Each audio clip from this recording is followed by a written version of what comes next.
Assalamualaikum warahmatullahi wabarakatuh.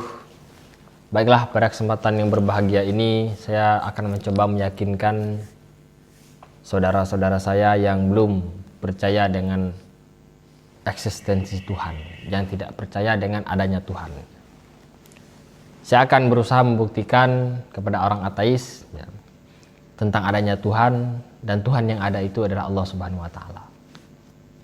Pertama-tama saya ingin mengajak Anda untuk bermain logika. Spidol ini ada dengan sendirinya secara kebetulan atau ada yang membuatnya? Akal sehat wajib menjawab ada yang membuat. Kemudian gelas ini ada dengan sendirinya atau ada yang membuat? Pasti ada yang membuat. Meja ini ada dengan sendirinya atau ada yang membuat? Pasti ada yang membuat. Meja ini asalnya dari kayu. Tidak mungkin kayunya bergerak sendiri, kemudian memahar sendiri, membentuk dengan sendirinya, mengecat sendiri, kemudian menjadi sebuah meja yang utuh. Tidak mungkin. Pasti ada yang membuat meja, ya kan? Akal sehat pasti menerima. Lantas mengapa dengan entengnya Anda berkata, bumi yang begitu luas tercipta dengan sendirinya? Di mana akal sehat Anda? Yuk berpikir. Kalau spidol yang kecil aja seperti ini ada yang ciptakan, maka bumi yang besar beserta kehidupan yang ada di dalamnya pasti ada yang menciptakan. HP yang untuk ngerekam ini HP, ya. Siapa yang buat? Manusia. Pesawat yang canggih, kereta yang sedang lewat itu, ya. Siapa yang buat? Manusia. Pesawat itu kan alatnya besi kok bisa terbang, canggih kan? Siapa yang buat alat yang canggih itu? Manusia. Maka manusia itu adalah makhluk tercanggih di dunia. Apakah mungkin makhluk tercanggih tercipta dengan sendirinya? Tidak mungkin, pasti ada yang ngedesain. Nah, kalau HP, pesawat, teknologi, semua teknologi canggih di dunia ada yang ciptakan, yaitu manusia, maka manusia yang canggih itu pasti ada yang ciptakan, yakni Tuhan Allah Subhanahu wa Ta'ala. Lalu siapa yang ciptakan Tuhan? Nah, pertanyaan ini salah. Kenapa saya katakan salah? Karena definisi Tuhan itu tidak diciptakan. Manakala dia diciptakan berarti bukan Tuhan. Sama aja dengan kita nanya, si Ahmad itu pas dia melahirkan kemarin, anaknya cowok apa cewek? Jawabannya tidak ada. Karena pertanyaannya salah. Ahmad laki-laki, tidak mungkin melahirkan, ya kan? Nah, pakai otak. Tuhan itu ada pada azali. Sekali lagi, Tuhan itu ada pada azali. Apa itu? Ada tanpa permulaan. Kita ada di ketiadaan, kemudian diadakan oleh Allah menjadi ada. Sedangkan Allah ada tanpa permulaan. Sekali lagi, kita ini ada dari ketiadaan, sedangkan Allah ada sebelum kata ada itu ada, tetap ada setelah kata ada itu ada, dan Allah tetap ada ketika semua telah tiada. Saya analogikan, angka 1 itu ada pada asalnya, dia bukan tercipta dari bilangan lain.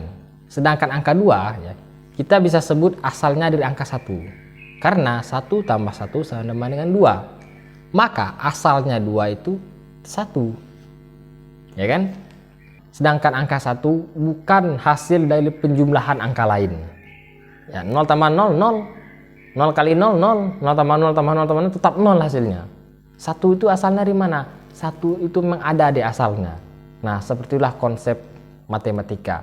Kalau MTK saja punya konsep, maka Tuhan juga wajib kita yakini ada pada azali. Ada tanpa permulaan. Jadi adanya 1 itu ya memang sudah seperti itu adanya. Keberadaannya seperti itu. Tidak diawali sesuatu yang lain, bukan hasil dari penjumlahan. Karena memang aturannya ya ada 1 gitu, 1 pertama kali. Bukan 0 tambah 0, 1 bukan. Karena memang asalnya ya 1.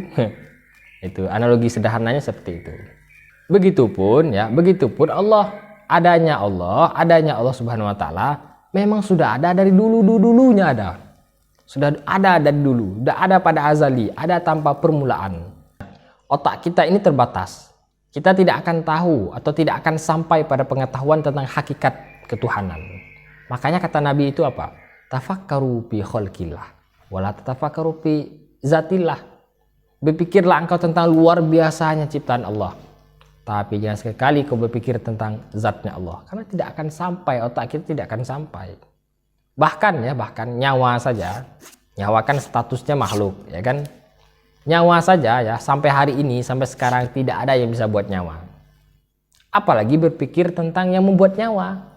Pastilah akal kita tidak sampai. Itu ya. Baik, selanjutnya saya akan membuktikan bahwa Tuhan yang Maha Ada tadi itu adalah Allah Subhanahu wa taala, Tuhannya orang Islam. Oke, kita mulai dengan pertanyaan. Kenapa banyak sekali ya para ilmuwan itu ateis? Nah, kenapa guys? Kenapa ilmuwan itu banyak yang ateis? Alasannya ya sederhana. Karena mereka itu merasa kecewa dengan kitab suci mereka. Karena kitab sucinya tidak logis. Ditambah lagi mereka nggak punya waktu untuk mendalami Islam. Kalaulah mereka mau mempelajari Islam, maka niscaya mereka akan terkejut-kejut dengan melihat banyaknya keselarasan sains dengan Al-Quran. Maka tidak heran ada banyak sekali para ilmuwan yang akhirnya meluk Islam. Yang paling tahu tentang spesifikasi mesin itu adalah yang buat mesin. Betul nggak? Ya kan? Maka yang paling tahu tentang jagat raya ialah yang ciptakannya, yaitu Tuhan, Allah Subhanahu wa taala. Yuk kita lihat fakta sains. Kita meyakini bahwa awal mula terciptanya jagat raya itu berasal dari nebula utama. Kemudian ada pemisahan kedua yang disebut dengan Big Bang. Menjadi tercipta galaksi bulan bintang. Kapan Big Bang ini ditemukan? Pada tahun 1970 oleh ilmuwan. Ternyata jauh sebelum itu ditemukan, 1400 tahun yang silam sudah diberitakan dalam Al-Quran. Al-Anbiya ayat 30. Sekarang bentuk bumi. Apa bentuk bumi? Kita tahu bahwa pada tahun 1577 dari Sir Francis Drake bahwa bumi itu bulat. Itulah kenapa terjadi siang dan malam. Kalau datar ya, kalau bumi itu datar, maka perubahannya pasti secara tiba-tiba, ya kan? Ternyata sudah disebutkan juga dalam Al-Quran. Luqman ayat 29. Nah, dulu kita mengira bahwa bulan itu mempunyai cahaya sendiri. Ternyata bulan itu cahayanya pantulan dari matahari. Ada juga dijelaskan dalam Al-Furqan ayat 61, Yunus ayat 5, Nuh ayat 16. Silakan Anda cek. Kemudian di dalam Al-Anbiya ayat 33 dijelaskan bahwa matahari dan bulan itu selain dia berevolusi, matahari dan bulan juga berputar pada porosnya.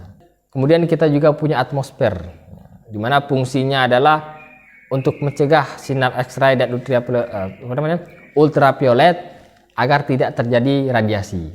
Ternyata ada juga dalam Al-Quran, Al-Anbiya ayat 32. Oke, lebih mendalam lagi, para ilmuwan meyakini bahwa pada matahari itu terdapat reaksi kimia, yang dimana kalau reaksi kimia itu berhenti, maka matahari akan hancur. Ternyata dijelaskan juga dalam Al-Quran, Yasin ayat 38. Masya Allah, luar biasa sekali ya, subhanallah.